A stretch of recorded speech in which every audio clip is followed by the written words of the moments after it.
You're here because you want knowledge, fast, cutting right through the clutter. And that's what we do. We dig into the dense stuff so you don't have to. Today, we're tackling something a lot of you have been asking about: Bitcoin investments, specifically BTO versus IBIT. Yep. Two big names, but quite different beasts when you look under the hood. Exactly. So the big questions for you today are, what are the real differences? Which one carries more, let's say, inherent risk, and why? Crucial question. And maybe most importantly for many, how might they actually perform differently over time? Right. And to answer that, we've gone straight to the source material. We have. We've got the fact sheets, the prospectuses for both BTO and IBIT right here. Our mission today, to really clarify these options for you, give you actionable insights, without the usual information overload. Okay, let's dive right in then. The absolute fundamental difference. What's the key takeaway between BTO and IBIT? Okay, so the absolute core distinction is how they give you exposure to Bitcoin. How they do it. Yeah. BIO's documents are very clear. It says it's primarily investing in Bitcoin futures contracts. Futures contracts, not Bitcoin itself. Exactly. It explicitly states it does not invest directly in or hold Bitcoin. It's all about those futures. And it trades on the NYSE ARCA. So futures. Basically an agreement to buy or sell Bitcoin later at a set price. You got it. That's the essence of a futures contract. It's a bet on the future price. Okay, so BITO is futures-based. What's the deal with IBIT then? How does it work? IBIT is different. Its fact sheet says the trust is intended to provide a way for shareholders to obtain exposure to Bitcoin. Exposure again, but how? By investing in the shares rather than by acquiring, holding, and trading Bitcoin directly. So it's a trust structure. A trust. So it actually holds Bitcoin. Well, the aim is for the trust to hold Bitcoin, giving shareholders that exposure indirectly through the shares. It's listed on NASD, by the way. Okay, so BITO, futures, no direct Bitcoin. IBIT, a trust structure aiming to hold Bitcoin for exposure. That feels like a really significant structural difference. It absolutely is, and it has major implications, especially when we talk about risk. Right, let's get into that. Risk. Which one, based on these structures in the documents, seems to pack more potential risk for you, the investor? Well, looking purely at the mechanics described in their own prospectuses, BITO seems to layer on some additional risks. Additional risks compared to IBIT. Yes, specifically because it relies on those Bitcoin futures contracts. Okay, let's unpack that. What are these future-specific risks we need to understand with BITO? There are quite a few mentioned. First, there's what they call investment strategy risk. Strategy risk, meaning Meaning its performance might not perfectly match the actual spot price of Bitcoin, the price right now. because it's using futures, not holding the coin. Exactly. The link is to futures prices, not necessarily the current market price. The prospectus notes that while correlation has often been high historically, there's no guarantee. So BITO's returns could drift away from Bitcoin's actual price moves. Okay, a potential tracking error. Makes sense. What else? Then there's Bitcoin market volatility risk. Now, obviously, Bitcoin is volatile, so that risk applies to both IBIT and BITO. Sure, Bitcoin's price swings wildly sometimes. Right. But for BITO, this volatility interacts with the futures market complexities. Yeah. And another layer is Bitcoin futures capacity risk. Capacity risk, like they can't buy enough futures. Sort of. There are limits, position limits, margin requirements set by regulators like the CFTC or the exchanges themselves. The Commodity Futures Trading Commission, right? Yep. These limits could potentially stop BITO from getting the full exposure to Bitcoin futures at once. So if they hit those limits, their performance could be affected because they can't fully implement their strategy. Precisely. It's a constraint. IBIT, aiming to hold Bitcoin directly, wouldn't face in the same way. Okay. And you mentioned something about the cost of futures earlier. Yes. This is a big one. Cost of futures investment risk, often tied to something called contango. Contango sounds technical. It can be, but the concept is fairly simple. It's when futures contracts for later delivery dates are more expensive than the ones expiring sooner. Okay. So BITO has to regularly roll its futures positions, sell the expiring ones, buy the next ones out. If the market's in contango, it's constantly selling cheaper contracts and buying more expensive ones. So it's like paying a little extra each time just to stay invested. Essentially, yes. And the prospectus points out this roll cost from contango has historically been significant in Bitcoin futures. It can really drag down BITO's performance, potentially causing it to underperform spot Bitcoin over time. Wow. Okay. That sounds like a built-in headwind for BITO compared to just holding Bitcoin. It can be. The opposite, backwardation, where Yep. later contracts are cheaper, can also mess with the correlation, but contango has been more common for Bitcoin. Both situations can cause BITO's performance to deviate. Okay, so BITO has these extra layers, Yeah. tracking error risk, capacity limits, and this potential performance drag from contango. Yeah. What about IBIT then? It's not risk-free, surely. Oh, absolutely not. No investment is.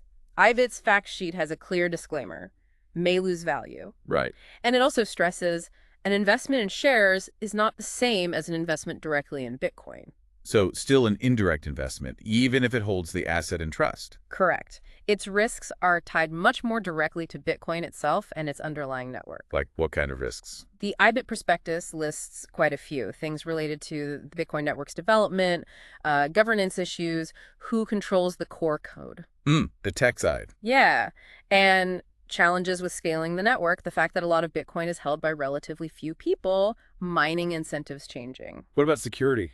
Definitely. The risk of 51% attacks on the network, potential forks creating new competing versions of Bitcoin, regulatory changes impacting Bitcoin, security breaches where Bitcoin could be stolen, market manipulation. Those are all listed. Okay, so IBIT's risks sound more fundamental to Bitcoin as an asset and a network. Yep. BITO shares those, plus the futures market risks. That's a good way to put it.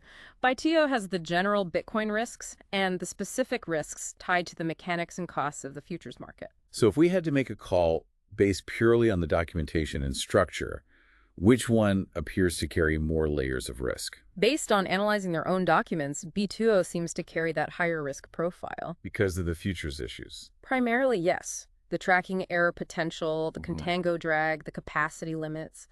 These are complexities and potential costs that IBIT, by aiming to hold Bitcoin, avoids. IBIT has plenty of risks, but they are more directly tied to the fate of Bitcoin itself. Right. Okay, that clarifies the risk picture significantly. Now let's connect this to performance.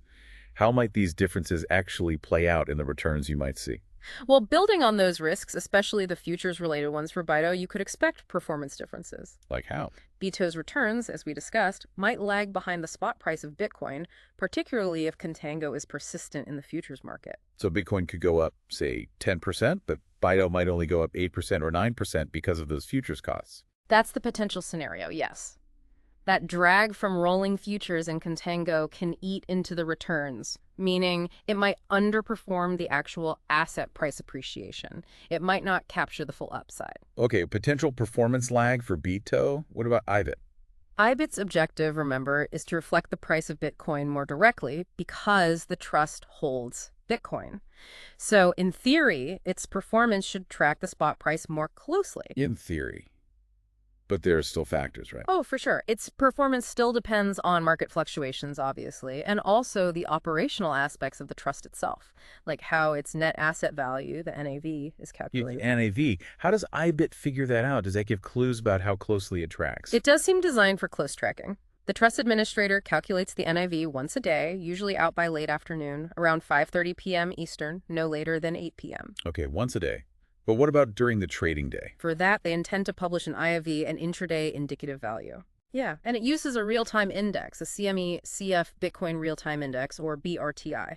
This IV gets updated every 15 seconds during the trading day. Every 15 seconds. Wow, that sounds much more directly tied to the live Bitcoin price and waiting for futures contract settlements. It certainly suggests a mechanism designed for real-time price discovery linked closely to spot market activity, much more so than a futures-based strategy inherently allows. Okay, now theory is one thing. Do we have any actual BTO performance numbers that might show this potential underperformance compared to Bitcoin itself? We do have some data from BTO's summary prospectus, yeah.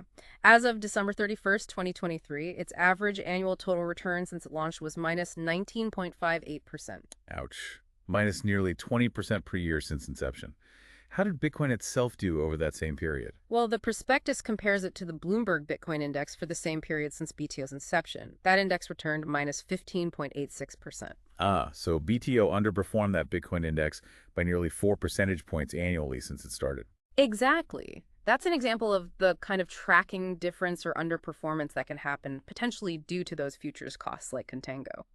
It's worth noting they did change their benchmark index at one point, which can sometimes muddy direct comparisons slightly, but the gap is there in the data provided. That's a pretty clear illustration.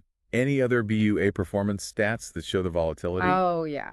The prospectus highlights its best quarter showed a gain of over 70%, Wow, but its worst quarter was a loss of almost 60%. huge swings. Massive swings. And year to date, as of June 30th, 2024, it was up about 36%. So, yeah, it definitely reflects Bitcoin's volatility, maybe amplified by the futures aspect. And comparable historical data for IBIT, Our sources didn't have that, likely just because it's a newer product, but based purely on how they're built. based on the structures. It Perfect. really looks like DO's performance has more potential hurdles, more things that can cause it to deviate from the simple price of Bitcoin compared to IBIT, which aims for that closer, albeit still indirect correlation.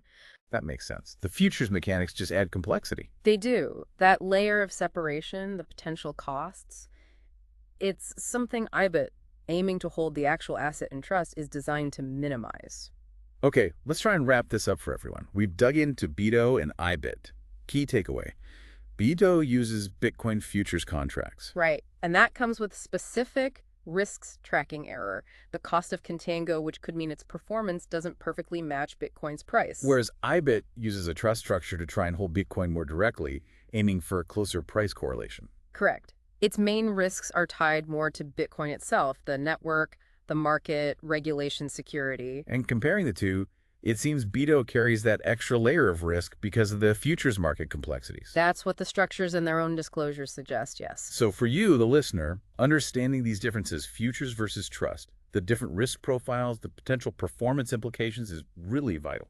Absolutely crucial for making an informed choice that fits your own tolerance for risk and what you're trying to achieve with your investment. Definitely. And maybe one last thing to leave you thinking about. Hmm. Given how fast crypto changes technology, market views, everything, Mm-hmm.